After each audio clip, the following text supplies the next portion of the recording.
Welcome to NBC News. This is latest news for you. Jackson, Miss. One Senate seat here may not be enough for Steve Bannon. If the former White House strategist gets his way, Mississippi's two long-serving establishment Republican senators won't be in office by the start of the next Congress.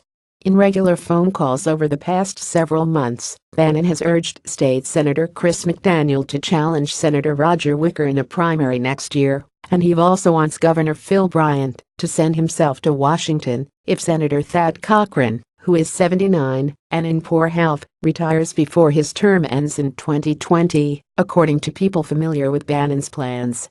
"We conservatives in the state, we're going to go after both of those seats, one way or the other," McDaniel told NBC News. The prospect of both Senate seats changing hands and moving from establishment side of the GOP to the Tea Party column makes Mississippi a key battlefield in the intensifying Republican Civil War. For Bannon, who is recruiting a small army of populist nationalist congressional candidates, it's a chance to strike one or two blows against Senate Majority Leader Mitch McConnell, our Kentucky, and the Republican elites in Washington, whom he sees as an impediment to President Donald Trump's agenda. It will also be a crucial test of Bannon's strength, along with that of allied conservative groups, in the shadow of the Alabama Senate race. Roy Moore, Bannon's preferred candidate in Alabama, defeated appointed Senator Luther Strange in a primary, only to find himself in a surprisingly competitive general election next month against Democrat Doug Jones because of allegations of sexual misconduct with teenage girls several decades ago. In the short run, Bannon, the Breitbart News chief and CEO of Trump's 2016 campaign, is focused on defeating incumbent Republicans as part of an effort to oust McConnell. The idea is that new senators will vote against McConnell for leader, and then incumbent senators, fearful of primary challenges, will follow suit. Mitch McConnell is a literal anchor tied to the hips of folks like Roger Wicker and Thad Cochran, said Andy Sarabian, a top advisor to Bannon. "We expect the anti-establishment wave we are seeing across the country today to hit Mississippi like a tsunami in 2018 and beyond." Over the longer haul, Bannon is hoping to take over the GOP with conservative candidates who can carry the torch of Trumpism long after the president is out of office. Trump, however, has promised Wicker that he'll be with the incumbent in Mississippi, according to a person familiar with their conversation, just as Trump has given similar assurances to GOP Sens. Deb Fisher of Nebraska and John Barrasso of Wyoming, who also are on Bannon's target list. Mississippi has shown that it's ripe for the kind of warfare Bannon likes to wage. In 2014, McDaniel, a hero of the Tea Party movement, outran Cochran, the godfather of the state GOP, in a three-way primary before losing to him in a runoff election. The race grew so ugly, establishment Republicans accused McDaniel of race baiting, and McDaniel claimed the election had been stolen by the establishment, that it left both sides scarred and looking for retribution. Two lawsuits filed since that election underscore the degree to which there's still bad blood in Mississippi's political circles. In 2014, McDaniel filed suit in an unsuccessful effort to overturn the election result, and conservative activists developed a hashtag, #RememberMississippi, as a shorthand for their frustrations with the party establishment in Jackson and Washington. In June, 3 years after McDaniel supporter Mark Mayfield committed suicide amid charges stemming from the publication of images of Cochran's wife in a nursing home, Mayfield's wife and sons filed a wrongful death suit against several Mississippi officials described as part of the Cochran political machine. Mayfield had been charged with conspiracy to exploit a vulnerable adult after a blogger captured video of Rose Cochran, who suffered from dementia, as part of an effort to cast the senator, who later married a longtime aide, as disloyal to his ailing wife. Mayfield was accused of helping the blogger locate Rose Cochran. Thad Cochran denied having an affair with the aide who became his wife in 2015 after Rose Cochran died.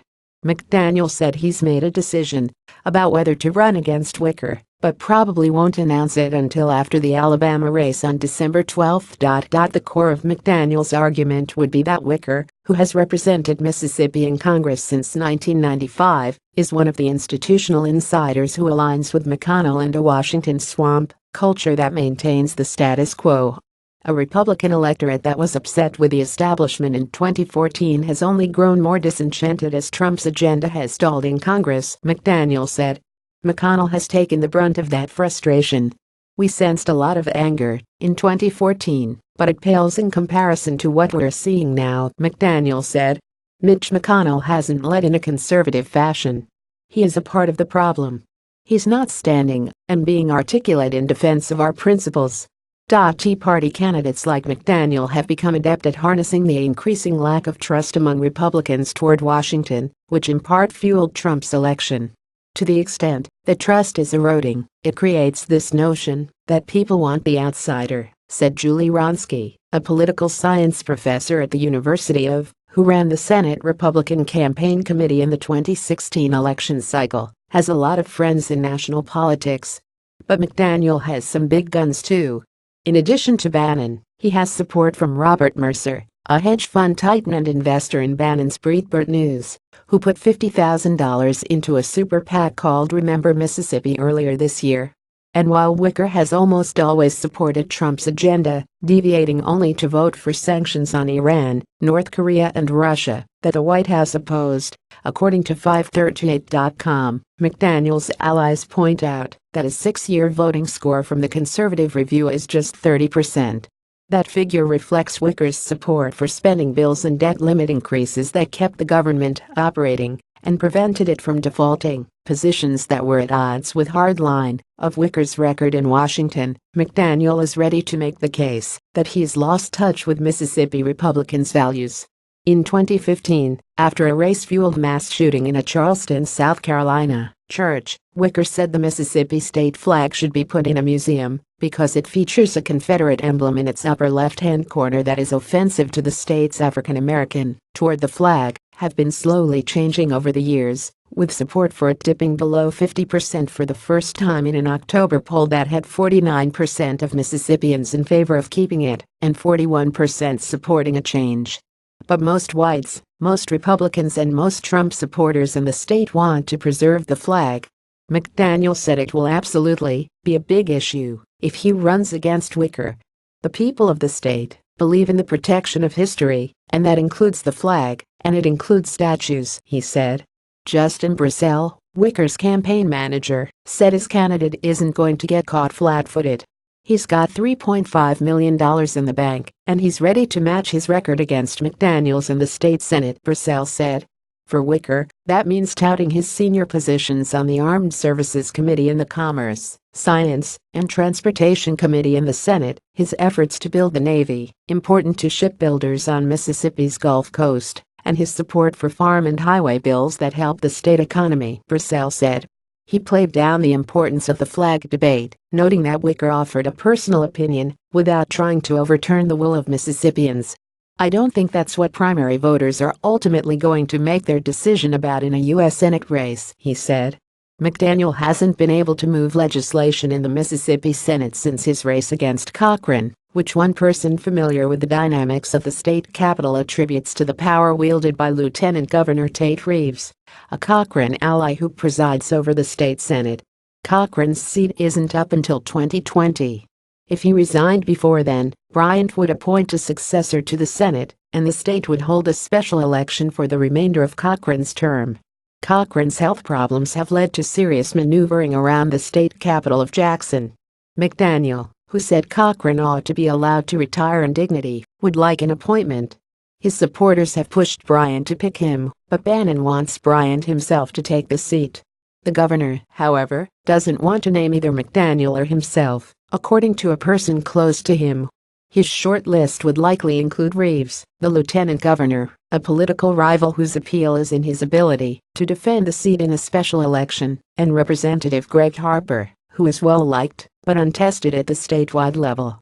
Either would surely face a challenge from the Tea Party ranks. But Bryant could also tap State Senator Michael Watson, a Tea Party favorite and close McDaniel ally, who might scare off establishment challengers.